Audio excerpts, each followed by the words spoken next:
Good morning or afternoon if you're from the East Coast like I am. Yeah, so 37 years of being green. No, I've not been recycling for 37 years.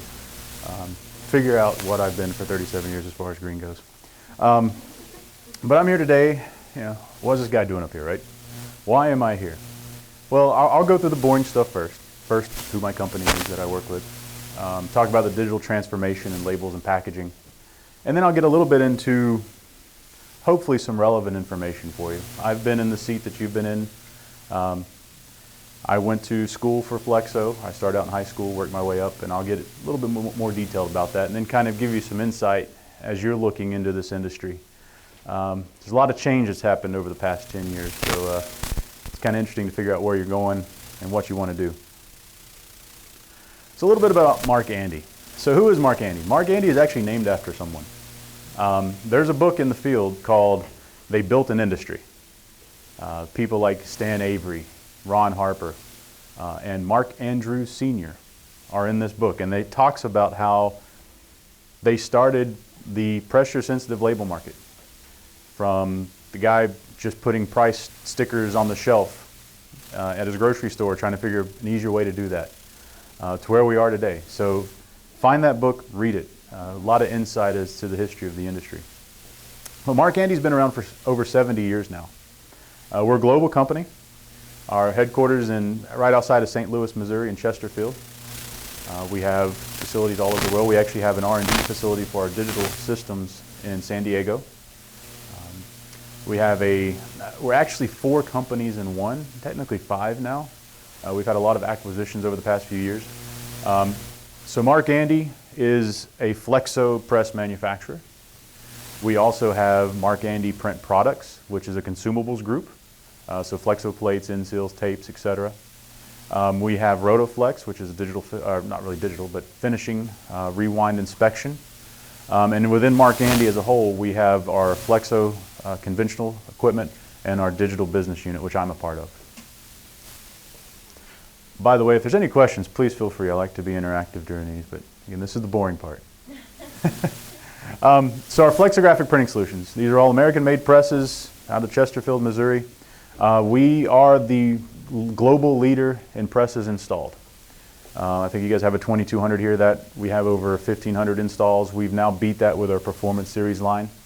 So we're reaching about 2,000 presses installed globally, which is quite a feat when you look at the size of the market.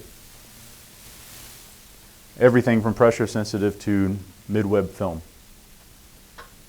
Finishing and converting, this is our Rotoflex family. They're up in Toronto. So this is after you print, you have to inspect to make sure everything's right and then put it down to the roll size that your customer requires. So inspection, rewinding. And then our digital hybrid printing solutions, I'll talk a little bit more about this, but the narrow web market's going digital. And Mark Andy invested a lot of resources and money into this market to do it a little differently. The thing that we're proud of is our award-winning innovations. So since 2011, we have received 6 awards for our technologies. And if you look at all these, they all wrap up into our 2017 award from the FTA, the digital series, which involves all of these technologies built into it. Everybody still awake? Good. So let's talk a little bit about the digital transformation of labels and packaging. I like to call it time to make the donuts. Anybody old enough to remember this other than Malcolm and myself? All right. Look it up on YouTube. Pretty funny. So let's talk a little bit about digital hybrid. I call this the evolution of Flexo. You're going to hear people talk about how digital is taking over Flexo. I actually call it how Flexo is becoming digital. So converters, I deal with converters every day. I go into these companies that are out here printing labels, printing pouches, printing shrink, and trying to understand the challenges that they're facing from the market.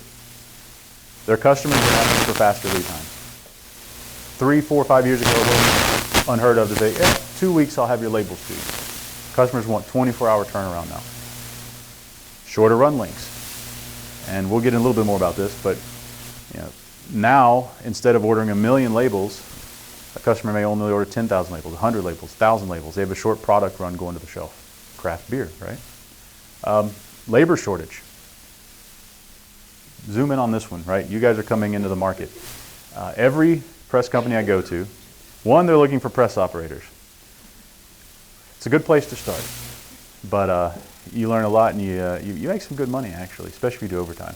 But there's huge labor shortage and need for people that understand the process, the theories, and can manage these people. Cost-effective digital business model. This one we're actually looking at, for many years, digital has been quite expensive to get into and quite expensive to continue to run.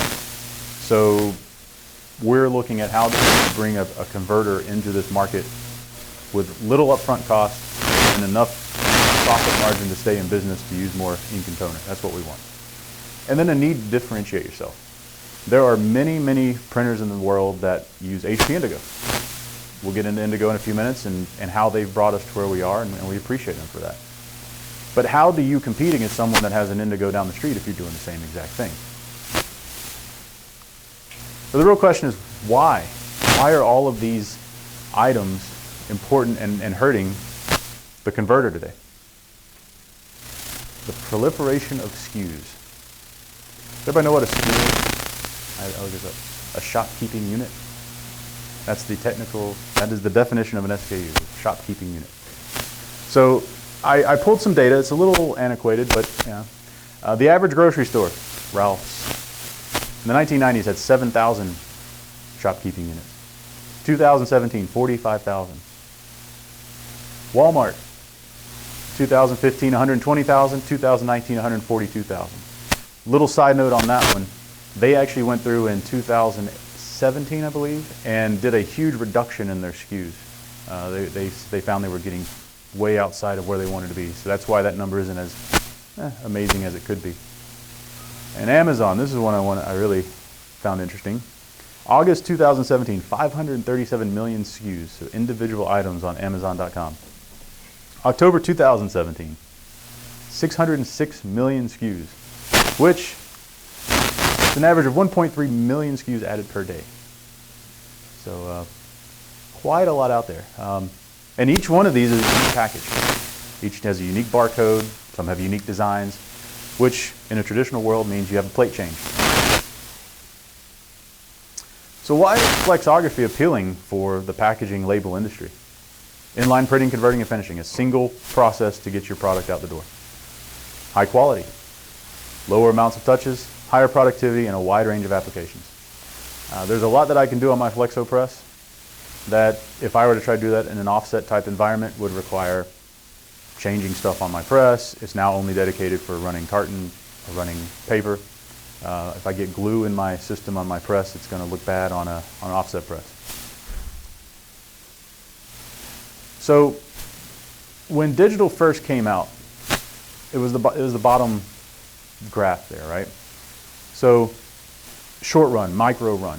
Hey, I need to run 100 labels, and it's going to take me an hour to print them, but I don't have to buy plates. Then we got to the point where digital hybrid came into play, because the original digital model was an offset model. I'll get a little bit more into that. The digital hybrid model now allowed me to get into kind of some more medium run. And now, I really need to move that arrow up, is where we are now with our digital series HD, where we are now doing long run work digitally, cost effective. In fact, I have a company in Texas that has 2 of our presses. They will run about 1.5 million feet of work a month on a press, digital, at 240 feet a minute. So that's hauling. So 1995, a company called Indigo out of Israel, and another company called Zycon, I don't know where they're out of, but they introduced roll-to-roll digital. They first started as sheet fed. So it's an offset workflow, which means I have multiple steps, multiple processes to get a job out the door. I had to prime my substrate offline. I then printed roll-to-roll.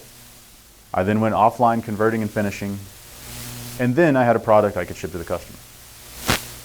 Extremely short runs.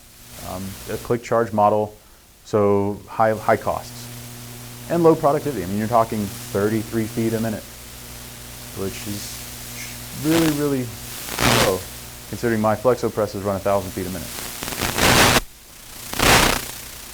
Then in 2016, this hybrid model came about. This was basically taking a roll-to-roll device and sticking it in line with a flexo press converting machine.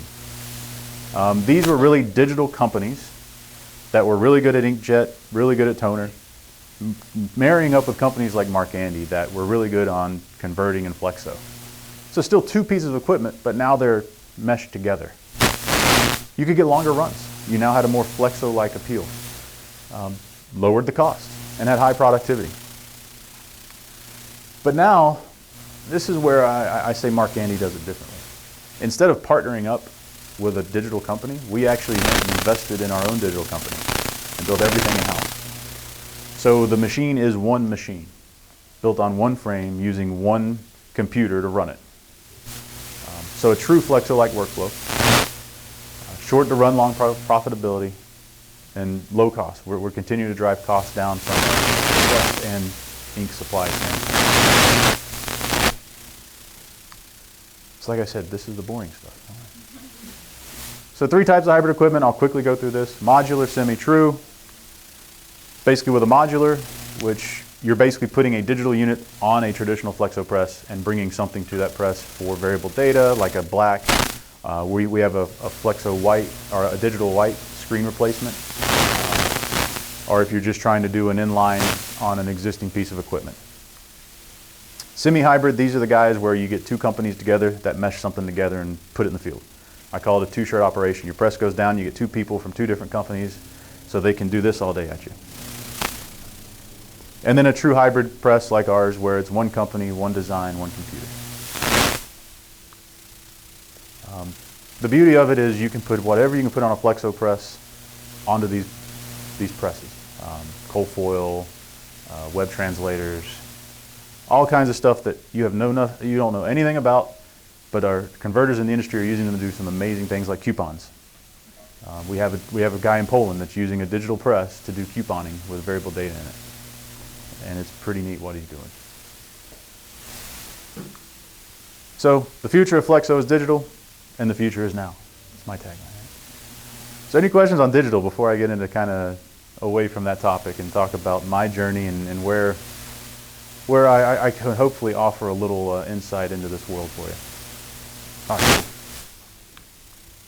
So a little bit about myself. I am a product of flexo and education. I entered this market in 1997. I don't even go there. At this time, I was in Asheville, North Carolina, and my school had a Comco Cadet 7-inch 4-color press with 2 die stations and a sheeting station. I was a freshman, just came out of a metals class, so I was doing lathe work, welding, all the fun stuff with metal to get in your hands, right? But computers, we're just really getting into the fun part of the computing world, right? The old Mac 2Es and big gray boxes that sit on desktops, not these.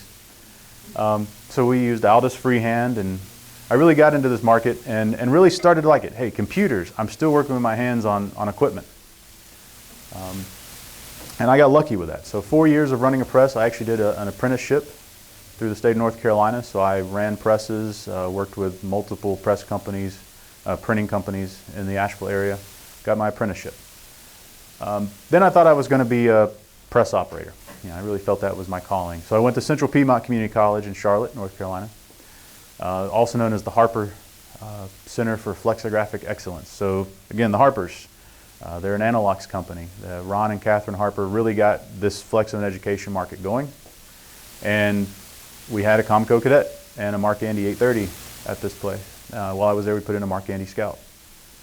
But it was really geared, it's a 2-year program, so associate degrees, really geared to production, running presses, and pre-press. We had pre-press tools at the time as well. But then I really started to work with industry. So we had industry partners like Harper, like Mark Andy, 3M, DuPont, Tessa. All these players in the market started coming into our facility to run tests, to have us print things for them, to talk to us. I'm like, man, this is kind of cool. These guys are out here. They're not sitting behind a desk. They're not sitting in the same room every day. So I really got to know these people. And I think, maybe there's a little bit more out there than just running a press. Unfortunately, I made the mistake of buying a house, so I had to sell that. Which at that time, 2002, was not a good time to sell a house. So I went to Chowan University.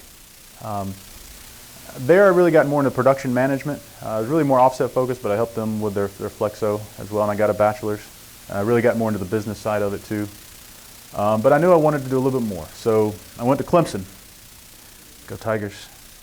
I got my master's at Clemson, and that was a great experience because at the time was the beginnings of the Sunoco Institute. So we had an industry training program that I became a part of. I was teaching students as well, and we broke ground on the Sunoco Institute while I was there. So we had a lot of industry buzz and a lot of folks coming through. But during my times at all these, I challenged myself. You know, I know there's people in here that are doing the Phoenix Challenge program. So again, not to date myself, but I was the very first Phoenix Challenge champion in the high school in 1998. That was the high school where it all started. And then I was a part of Skills USA VICA at the time. So that was on more on the offset side. So I was a 3-time national champion of Skills USA. I actually got 2 presses out of it. 2 are still in operation. So I got involved, a lot of involvement. So moral of the story here is get involved, network. You know, when you have an opportunity to go somewhere and meet people, do it. Shake their hand. And I know there's LinkedIn now. I didn't have LinkedIn back then, but you know, still in person is kind of a good way to go about it. It's just kind of my journey into this world. And then what's really interesting is when I left. So I got to Clemson, and at this point I was trying to figure out, do I stay on and teach? Because I was going down the path of, okay, do I get a PhD and stay and teach, or do I go into industry? So I had met a little Italian guy by the name of Joe Tacito, who some of you may know. He is now the education director of the FTA. When I met him, he was an instructor at Dunwoody College in Minneapolis. And we were sitting at the Hilton Anatole at an FTA event. I met him and one of his students. Well, it turned out a few years later, I was teaching one of his students, the same student, at Clemson. And Joe Tacito had just started for a company called Anderson Freeland, which is a distributor, and was starting up this technology program, this training and technology program. So he had reached out to Sean. I happened to be walking by Sean. Moral story, right place, right time. I get a job interview and I get hired in my first gig, traveling across these great states to work with printers. So that's my story through the education side. You know, where have I been? I've been in training and technologies, so customer support. Actually physically going to customer sites, helping them with plate issues. In fact, I was just talking with Brian about some letterpress issues that I've done a lot of work with. I have done sales. So after I left A&V, I went to ESCO, and I did sales on the East Coast. And that was eye-opening. There's a lot of money in sales if you don't mind beating your head against the wall. Then I went back into kind of some applications, back into sales. I've been application sales. Now I'm doing product management, developing solutions, working with customers. But I'm still dealing with sales with Canada and Latin America. So kind of some bouncing around paths, but there's a lot of opportunity in the market. So what's in it for me, right? That's the question you guys are here for. When I leave Cal Poly, how am I going to pay off this student loan? Things that are in the industry, continued automation. The ESCO automation engine, presses as well. I mean, we're automating things daily, from registration to impression to everything. The industry is really open right now to new ideas and technology. I mean, the things that I'm working on right now, 5 years ago, people were like, no, there's no way I'm doing that. But the industry is really open, which is great. And printing companies are looking for critical problem solvers. So, you know, when I came out of school, I could set a press up, run it, print a job, go off. You don't really need to know how to do that. You want to know why you're doing that, and then be able to problem solve something. Hey, I'm having an issue here. if you can really break it down and put the pieces and get people involved, that's what the industry is looking for. The knowledge, there's things you can train and there's things you can't train. The problem-solving mentality is one that really is hard to train, but it's one that's really needed. And I just put this up there. This is a book that I just started reading called Originals. I highly recommend you look it up. It's like $10 on Amazon. How nonconformists move the world. I figured out I'm a nonconformist. I buck the system to the detriment of myself sometimes. But really asking why. Why are we doing it this way? Why can't we do it another way? So it's really neat. Yeah, I always talk fast. And the boring part I try to get through quickly. So this is my last slide. So any questions you guys have? I mean, like I said, I'm here to kind of share stories, give you some insight, recommend things. I mean, get involved. Give us a good example of a non-conformist. What have you done that has created the ire of your boss? I can't get into that. No, I mean, so it's really just a different way of looking at things. When I approach a problem, everybody's always like, well, I've turned this, just generally, I've done this, I've tried to reset impression. Well, why are you doing it this way?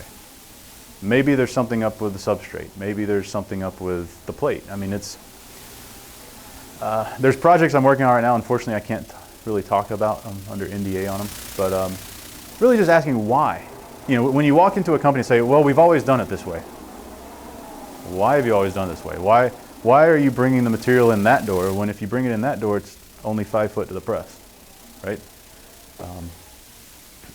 It's just always trying to look at it from different ways and different industries. If you guys saw when I first put up my computer here, I'll get out of here. I'm an aviation geek because I'm always on planes, by the way. Diamond member with Delta. Hey. Actually, I took that picture. One of the things you'll find out in the industry, especially if you're in the traveling side of it, and you get hotel points, airline points, and those make for great vacations because you don't pay for anything. So that was me getting off the plane in Key West, by the way. But I look at these industries, like I look at Delta right now. That's my airline of choice, by the way. They're really kind of shaking things up, right? They're focusing back on the customer.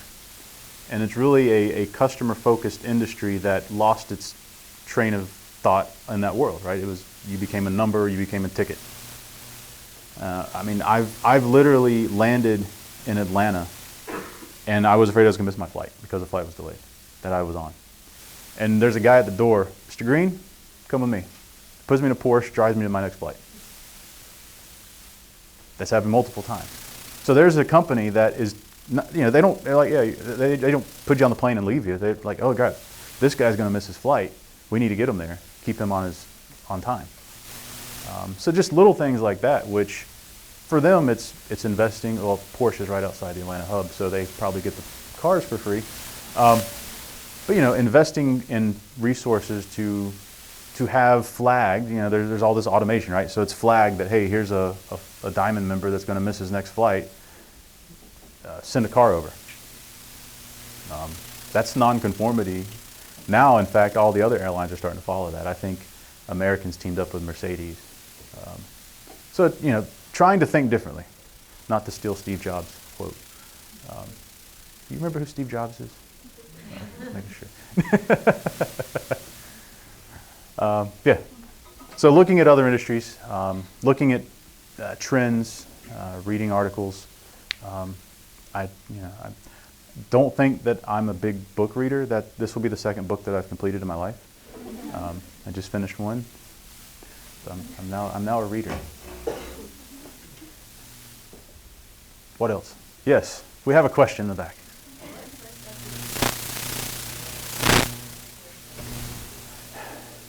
Yeah, so that's an interesting one. So I'm the son of a fire chief and a librarian. Basically my instructor in high school, I went to church with him.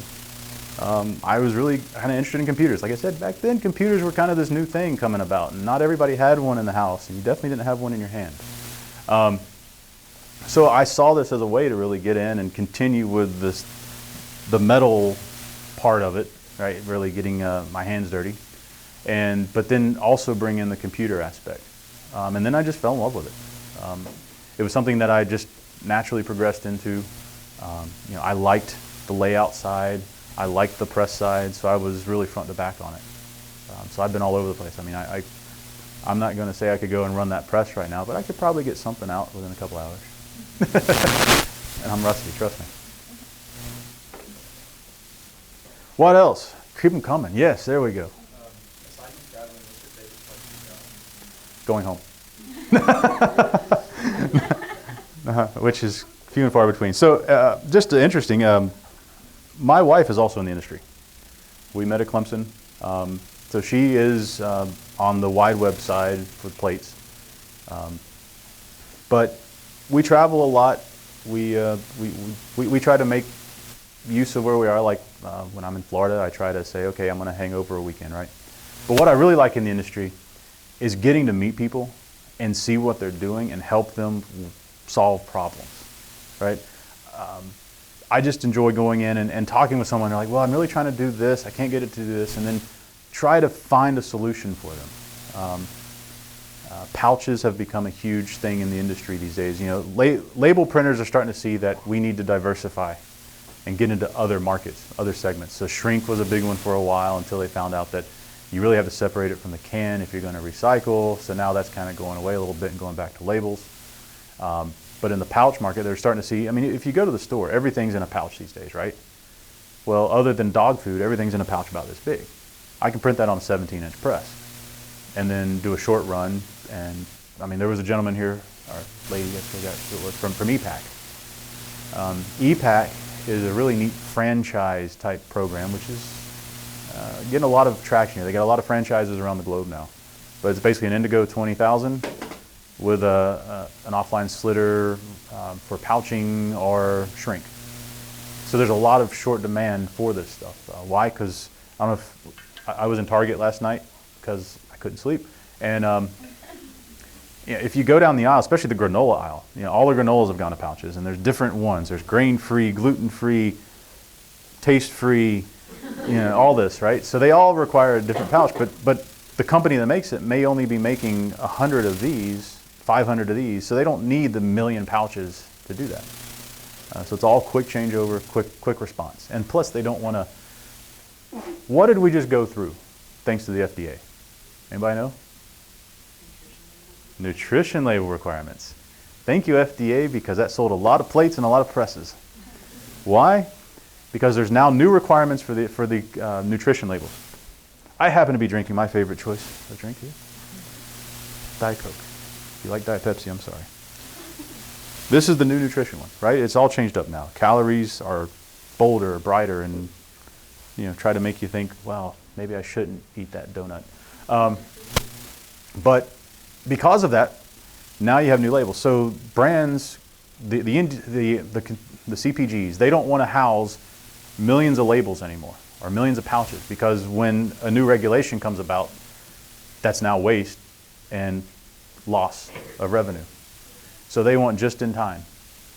They want labels right there, right when that product's hitting the filler. And on the flip side, label converters don't want to stock that anymore because now they're on the hook for that cost. So that's where digital is really starting to play in. Keep them coming. We still have some time. No? I mean, we can talk about my favorite vacations. Here's an interesting question for you and for the audience. Is if 20 years ago when you started college, there was no such thing as a handheld device. Mm-hmm. 20 years from now, what will it be that isn't here today? Flexo press this size. Carry in your pocket. Well, actually, some interesting things that I've been seeing. All right, if you're talking about the computer world, I think we're going kind of like regular. I think the watch is just a fad. Honestly, I think it'll all be kind of implants, but then see if they can track you, right? But from a flexo side, e-ink, electronic ink, you're seeing a lot of that. I don't know if you've gone to the grocery store and you've seen these placards that are just hanging there, but they'll flash something at you. That's electro ink. It's either gravure or flexo printed. So that's really where, you know, people say print is dead, labels are dying. I mean, labels, there are more labels printed now than there were 20 years ago. Yeah, there's shorter label runs, but there's more. And really, the whole idea of a label, here's a question. What is the whole idea of a label?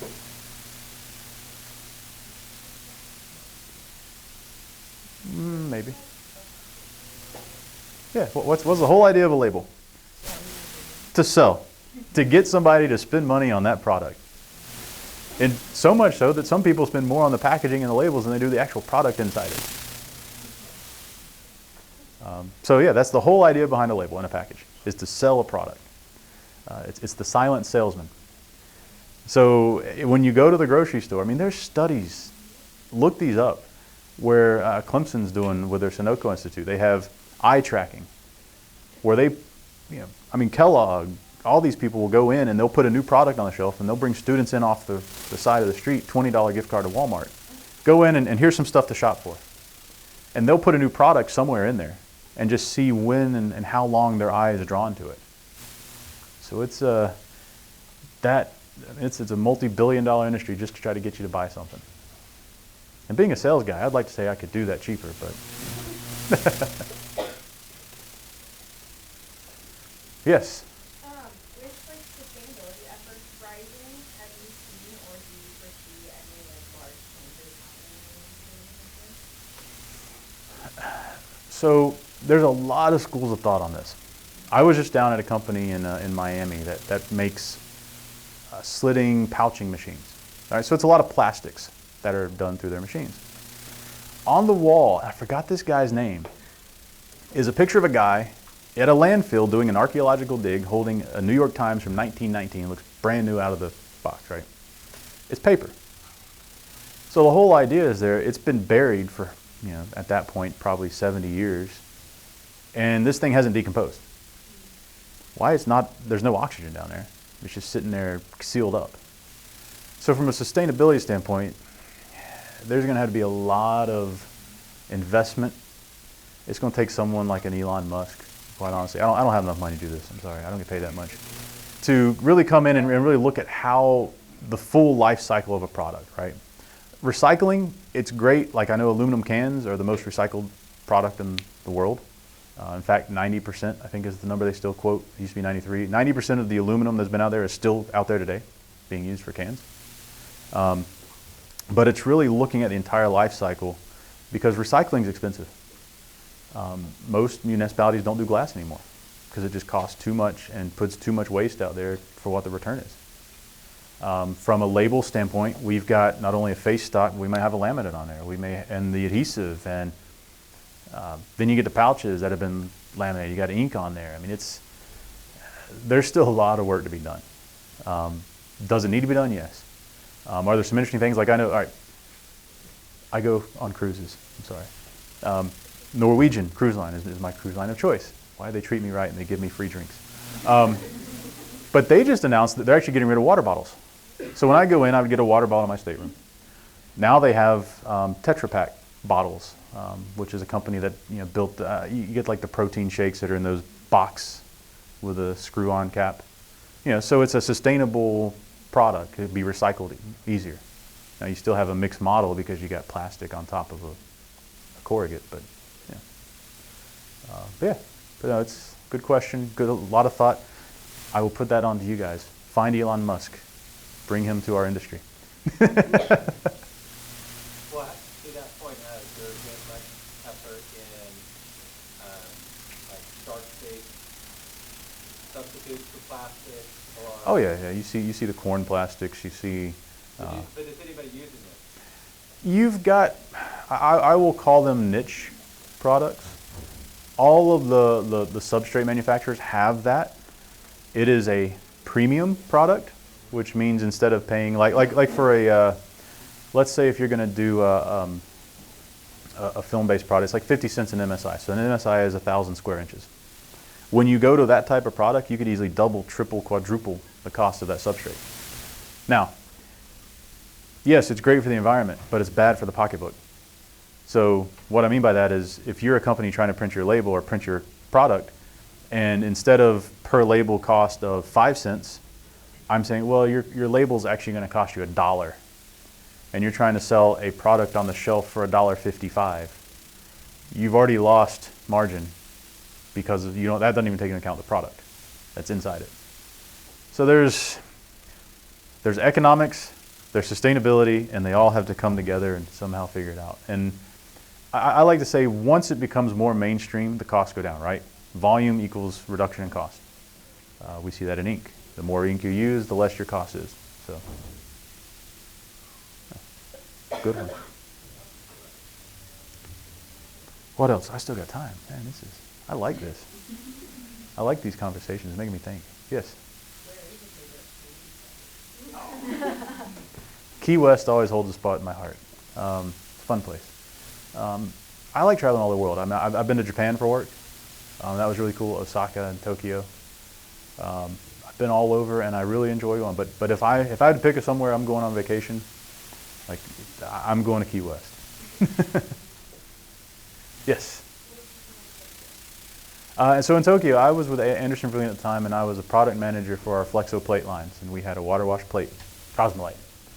So I went over to talk with the manufacturer who was based in Osaka. So I went over, had business meetings, ate a lot of steak, and went and saw the production line. I did do a little sightseeing though. I got to go to Kyoto, went to Hiroshima. So that was a lot of cool trips over there. And 316 students will be using Cosmolite next week in lab. Which, on a machine that I set up, by the way. Yeah, yes. In the last 2 days, I've been processing a lot of stuff and using water washout. Does the stuff that goes down the drain safe? Depends upon your municipality. There we go. That's the word I was looking for. In its raw, if you just took it and put it down, no. But if you flush it, it's all about saturation, right? It's all about parts per million. If you dump a bunch of water down there with it, now being in California, I have to say, no, it is known to the state of California to cause cancer, right? Isn't everything? No, okay. So for the response to your question, where we currently stand now. But I have people that have been doing it down the drain, but there are people that also put it in totes. Once it's in a solid form, it's just solid waste, and that's inert. Yeah. It takes flocking a powder. So it becomes a gel. It's really kind of weird. Yeah, you guys may not know this. I've known Malcolm for a while. We met at an FTA event. FTA, get involved. Go to the Phoenix Challenge. Yes. Yes. The most interesting experience. Quite a few, but there's one that sticks out, and I always tell this story. So I was fresh into the industry, doing tech support, and I get dispatched to West Covina, California. California, right? A customer using our plate material as a wide web customer. And I'm really green in the industry, coming in. Hey, I'm here to fix your plates. So I'm in there starting to work, and the owner comes in and just starts dressing me down, telling me I had 30 minutes to get the machine out of the building. Hi, I'm Justin Green. I'm here to fix your processor. How are you? Let's sit down and talk. And why that was an interesting experience was because I think it was the way I handled it, right? Like, you get somebody snapping off at you. Understandably, he's upset because his press isn't running, so he's losing money. But it's really how to come at somebody and de-escalate. And I've used that throughout my entire career, because people are always upset, right? It's like, how do you calm them down and really get to the bottom of the problem? And when I left there, he was happy. They were making plates and they were running. So that was probably one of my most interesting, but probably the most boring one that I could have told.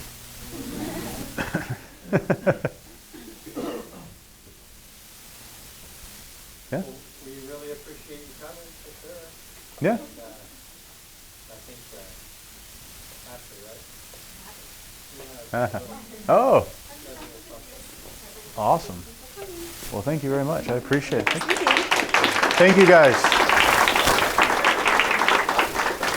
Before we dismiss, I didn't do that.